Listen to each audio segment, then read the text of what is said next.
حراي سدرابي جاهين حمد عليكم كمين عليكم حمد عليكم خير أمرنا سدارنا السلام الجحان أرضاء السماعتي والرسقال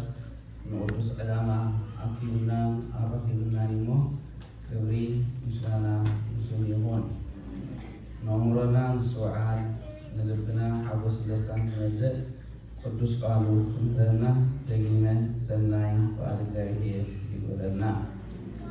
لومي تجينا يجلنا عدد إسرائيل شعبنا مكاريد بجزئيو بعدات التوينو تنتي تنسائي بعد زاهير ايو بتي بجحني أجلنا دماني كالسومون حمامات كالعي معاتي سولوس ايو زاهير أملحنا ولسات علينا وبعنا زي بسلام بجحان أبسحنا سولوس أملاكين أملاكنا نوسلا مدهني على يسوع كريستوس انتهي تفضل لي أقسمنا حمامات جميع أملاك كلنا للسوء الذي للسوء الأمر عدلنا سولوس إذا تيجي كهذا انتهي لكم إيش كدامي إذا تيجي تبهان كذا يترماني جوا أملاك أيافا لكهنا تغيرو زفشرلو علد ስለዚህ ዘንክልተ መዝገብ አብሶሉስ ተፈጺመ ከመይ መስላ እግዚአብሔር አምላክ ይለና ለስተውዕል ልቢ ለስተውዕል አእምሮ ይተዓድለና ዕለተ ጥያቄ ማለት ንጉሥ ሰላም መድኃኔ ዓለም ኢየሱስ ክርስቶስ ብወግዒ ወሳእና በአርያም እናተባህለ ናብ ኢየሩሳሌም ምስ ኣተወ አይሁድ ጥቃሲ ነው። ስለዚህ እንታይ ደልዮም ከትሕዝቦም ከእስርዎን ወሲኖም ከትሕዝቦን ተኮይኖም ድማኒ ክልተ ክሲ የዳልዉ እዮም። እንታይ ዓይነት እቲ ክሲ? እቲ ሓደ ፖለቲካዊ ክሲ፣ እቲ ሓደ ድማ ሃይማኖታዊ ክሲ። ስለዚ ብፀጋም ብየማን መውፅእ ዘይብሉ ገበነኛ ገይሮም ተጠቕትልዎ አይሁድ ጥቃስ ሰኣመዩ። ስለዚህ እቲ ፖለቲካዊ ክሲ ወዲ እግዚአብሔር እዩ ዝብል፣ እቲ ፖለቲካዊ ክሲ ንጉሴ ዝብል እዩ። እቲ ሃይማኖታዊ ክሲ ድማ ወዲ እግዚአብሔር እዩ ዝብል። እዚ ክልተ ክሲ ከቕርቡ እንተኮይኖም ከዓኒ እንታይ ኣድልዮም? ጭብጢ። ስለዚ ጭብጢ ንምሓዝ መምህር ኢሎሞ ዕለተ ጥያቄ ኢሎኩምሽ ጥያቄ ማለት ብዙ ልክ አንትርኛ ማለት ሕቶ ማለት እዩ። መምህር ንስኻ ካብ ኣምላክ ከም ተረኣካ ቁልዕ ትምህርቲ ከም ትምህር ንፈልጥ ኢና ኢሎሞ ሓሶት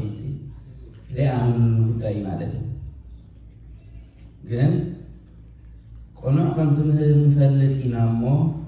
ኢሎሞ እስከ ንገረና ንቄሳርሲ ግብሪ ምኽፋል ይግባእ ድዩ ኣይግባእን እዩ። ስለዚህ ቄሳር ማለት ንጉስ ነገስታት ናይ ሮማ ማለት እዩ። ሮማ ማለት ድማ እቲ ግዜቲ ኢምፕራጦርያ ወይ ድማ ኢምፓየር ሮማን ኢምፓየር ኣብ ዝነበረሉ ግዜ እዩ።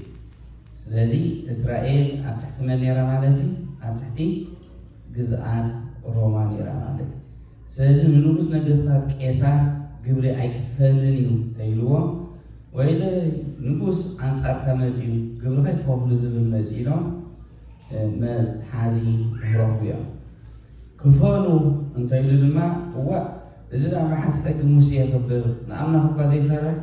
ናይ ንጉስ ጥራይ ናይ መሬት እዩ ዝፈርሕ ኢሎም ድማኒ ንክልቲኡ ምክንያት ዘይብሉ መንቀላቕሮ ሕቶ ኣምፅኦም ሓራይ እስከ ርእይኒ ትገንዘብ ኢልዎ ማለት እዩ። እሶም ከዓኒ ተዳልዮም ፀኒሖም ነታ ገንዘብ ሒዞማ ዝመፁ በቲ ሓደ ስእሊ ናይ ቄሳር በቲ ሓደ ድማ ናይ እግዚአብሔር ስም ዘለዋ ንሓንቲ ሳንቲም ማለት እዩ በቲ ሓደ እንታይ ኢለኩም ናይ ቄሳር በቲ ሓደ ድማ ናይ እግዚአብሔር ሽዑ እንታይ ኢልዎም እስከርእዩኒ አርኦሞ እንታይ ኢልዎም ሽዑ እቲ ናይ ቄሳር ንቄሳር ናይ እግዚአብሔር ድማ ንመን ንእግዚአብሔር ሃብዎ ኢልዎም ብመልሱ ተገሪሞም አፎም ዓቢሶም እንታይ አንብሉ ነታ ሳንቲም ድዮም ከም ክቆርፅዋ ድዮም ክስ ዘይብሎም ኣብኣ ከለዉ ድሕሪት ተመሊሶም ስለዚ እዚ ዕለተ ጥያቄ ዝተባህለሉ ምክንያት ንረኽቡ ዝሓተትዎ እዩ ካብዚ እንታይ ንምሃር ክንሪኦ ኢና እግዚአብሔር አምላክ ፀጉ የብዝሓልና ዘሂ ለቄሳር ሃቡ ለቄሳር ወዘሂ ለእግዚአብሔር ሃቡ ለእግዚአብሔር እዚ መምርሒ ናይ ቤተክርስትያንና ይንፈላይ ቅድስት ቤተክርስትያንና ብምሉኡ ናይ ነፍሲ ዕዮ ጥራይ ስርሑ ኢላ ይትፈለጥ ስራሕኩም ስርሑ ትብል ግን ናይ እግዚአብሔር ከዓ ስርሑ ናይ ግልኩም ስርሑ ናይ እግዚአብሔር ድማ ስርሑ ድሕሪ ናይ ቄሳር ጥራይ ዝሰርሕ ኮንካ ግን ናይ እግዚአብሔር ድምፂ ሰቢልካዮ ተወፂዕካ ኣለካ ማለት እዩ ስለዚ ቅድስት ቤተክርስትያንና እንታይ ንክልቲኡ ብማዕረ ጌርኩም ተኸይድኩም ሰላም ክትረኽቡ ኢኹም ሐዋርያ ያዕቆብ እንታይ ኢሉ ነፍሲ ጥራይ እውን እኮ ናይ ነፍሲ ጥራይ ስርሑ ኣይንብለኩም ኢና ኢሉ ምክንያቱ እስመ ነፍስ ይትቀውም ዘእንበለ ስጋ ኢሉ ነፍሲ እኮ ብዘይ ስጋ ኣይትቀውምን እያ ስለዚ በይና ነፍሲ ጥራይ ስርሑ ይንብል ኢና ብዘይ ስጋ እውን ኣይትቀውም እያ ንክልቲአን ግን እንታይ ኣመዓራሪኹም ኪዱ እዩ ህይወት በዓርነት እያ ትነብር ንኣብነት ክርቢት ዘይኹም ኣለኹም እታ ተቃፀልን ኣበይ ነብራ ኣብ ሓደ ደ ነብራ ሰላም ጌረንካ ነብራ መዓስ ሓዊ ፍጠር ንዝፍሕፈ ሓምሽ በቃ ስጋን ነፍስን ከዓኒ ሰላም ጌረን ንኸዳ ነይረን ስጋን ንነፍሲ ምንጥላም ዝጀመረት ግን እንታይ ይፍጠር ሓዊ ይፍጠር ጎደሎ ይስምዓና ሽዑ ድማኒ መንፈሳዊ ውድቀት ይጅምር ንሕና ግን እንታይ ክንገብር ዝግባአና ክልቲኡ ኣብ መዓራሪና ክንከይድ እዩ ዝግባአና እግዚአብሔር ፀጉ የብዝሓልና ህይወት ብማዕረ ክልቲኡ ከይድ ክብለኩም ከለኹ ከመይ ማለት እዩ ሰብ ክንደይ ባህርያት ኣለዎ ባህርያት ስጋ ክንደይ ኣለዎ ኣርባዕተ ኣለና ዶ እንታይ ኣትሚልኩም መንን እዮም ከም ኣርባዕተ ባህርያት ስጋ ሓራይ ሓዊ ከይድበል ንፋስ ማይ መሬት ፅቡቅ እዚአን ሕጂ ሓዝወን እንታይ ኢለኩም ንፋስ ሓዊ መሬት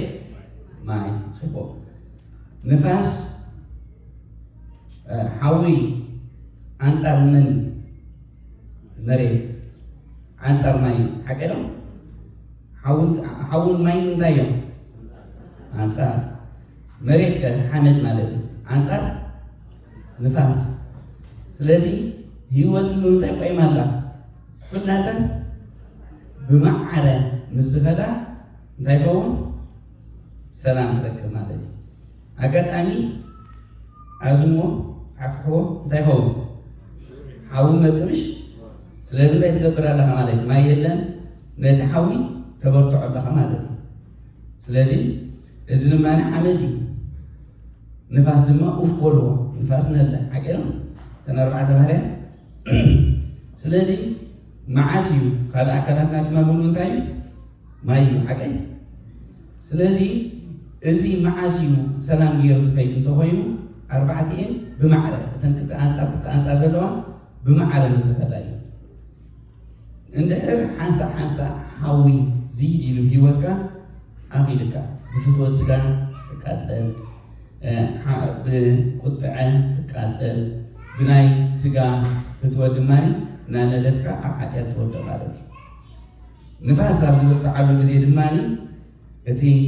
መሬት ቅናትካ ምኳን ተሪፉ ንፋስ ተበርትዒ ድማ እግዚአብሔር ካብኦም ይሰውር ፀለለን እናበልካ ትኸይድ ማለት እዩ ስለዚ ንዑ ከይከውን እንታይ የድሊ ማለት እዩ ባላንስ ምግባር ሙሉ በማዕረፍ ህይወት ቡያ ተቆወ ቅዱስ ሳዊሮስ ተስሙናይ ነዚህ ተገልጽ እንኮሎ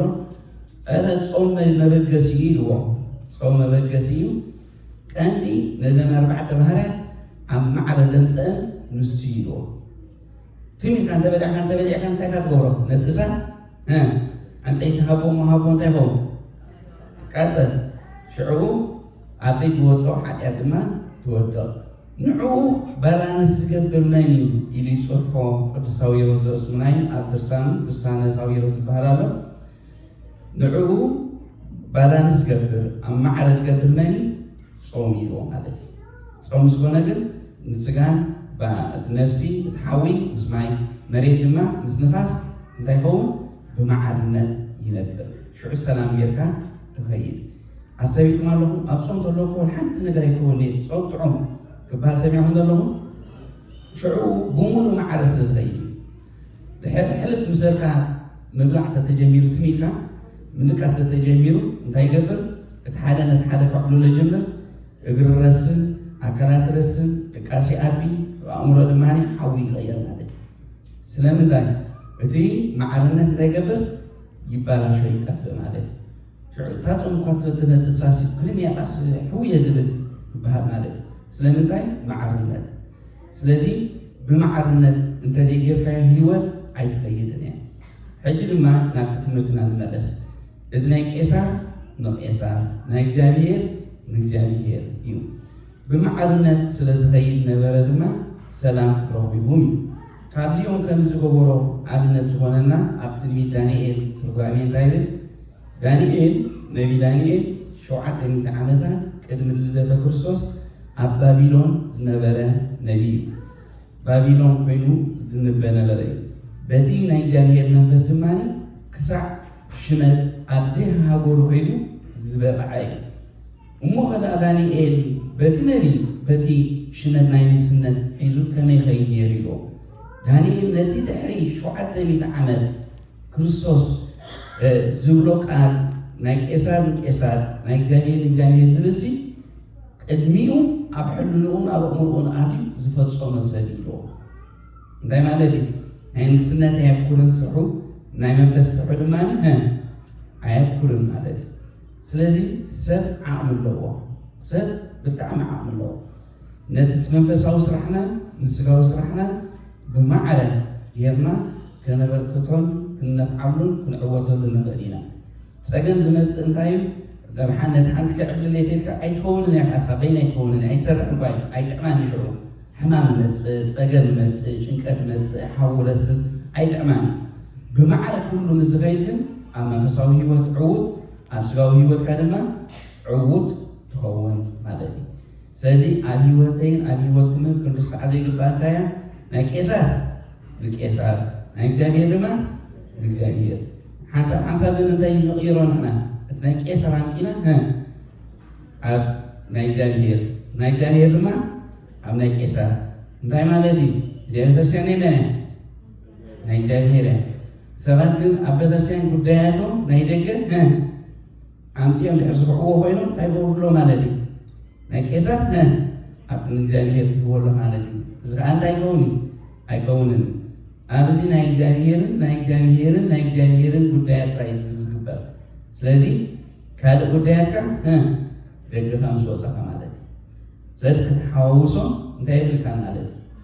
ሎሚ ግን ብዘመን እዝኒ ብዝሰምዖ ማለት እዩ ኣብ ቤተክርስትያን ኣቲኻ ምፍልላይ ኣብ ቤተክርስትያን ኣቲኻ ካልእ ቋንቋ ናይ ደገ ምፂኻ ከም ዝብሎ ፀናሕና ናይ ቄሳር ፖለቲካ ምፂኻ ቤተክርስትያን እቲኻ ከተራብሖ ምፍታን ወፃዕ እዩ ሃይማኖተይ ተምሃሪኮም ዝገብር ንምንታይ እቲ ናይ ቄሳር ኣበይ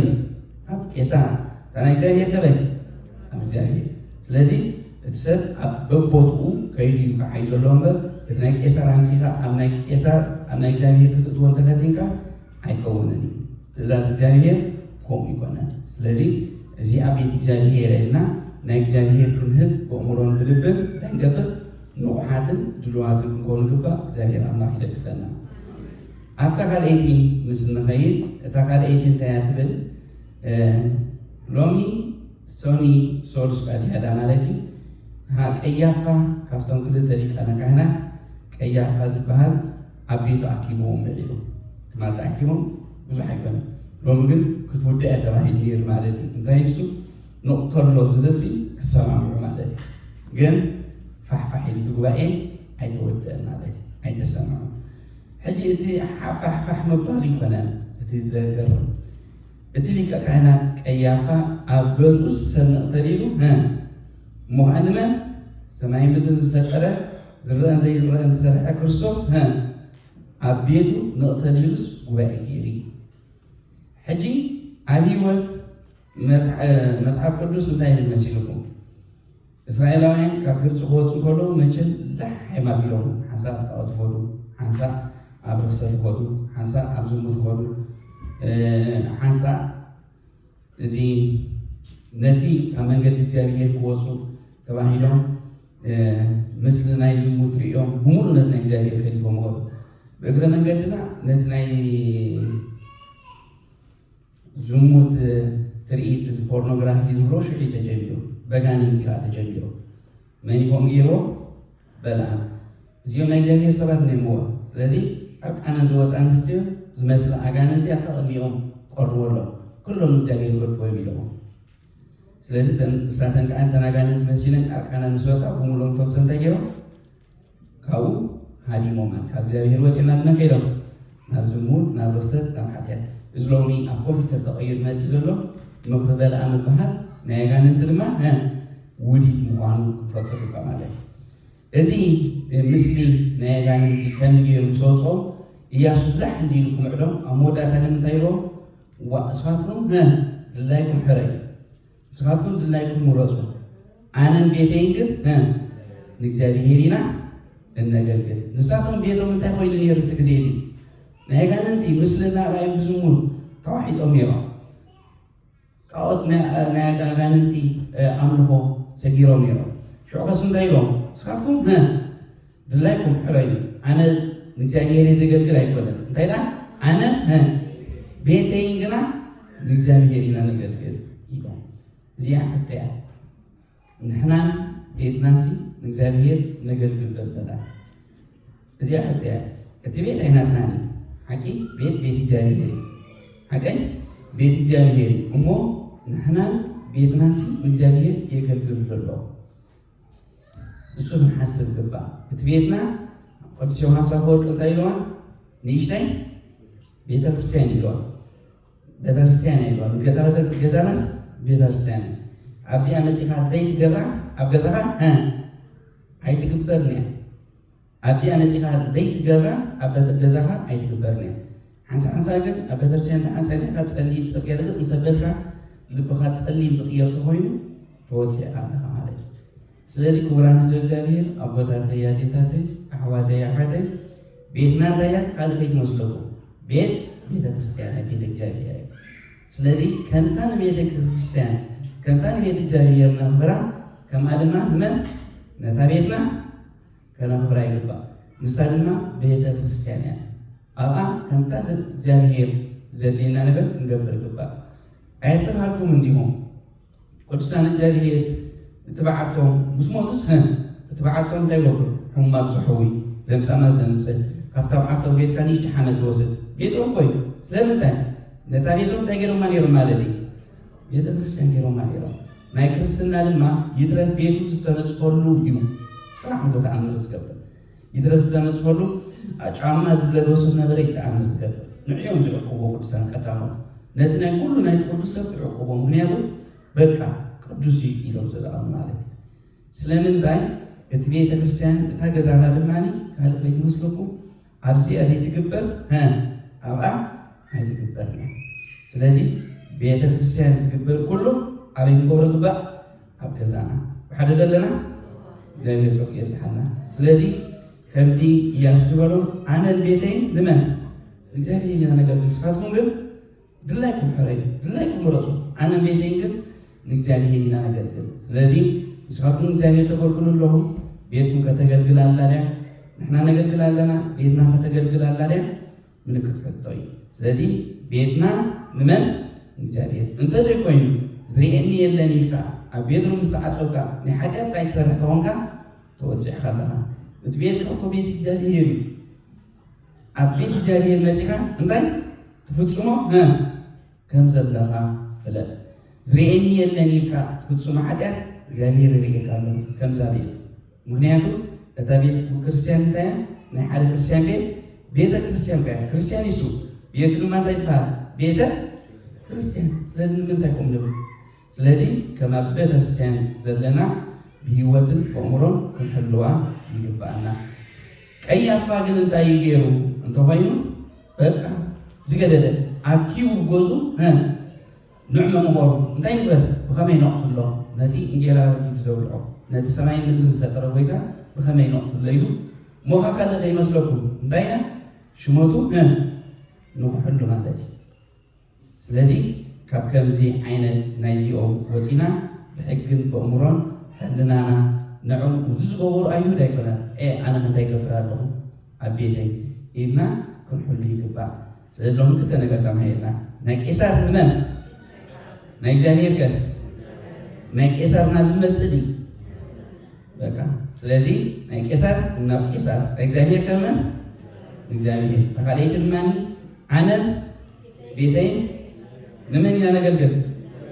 نمن نقلقل زاهية المسكين أبزي أنا قبرة أبغى تكبرها أبزي أزيني قبرها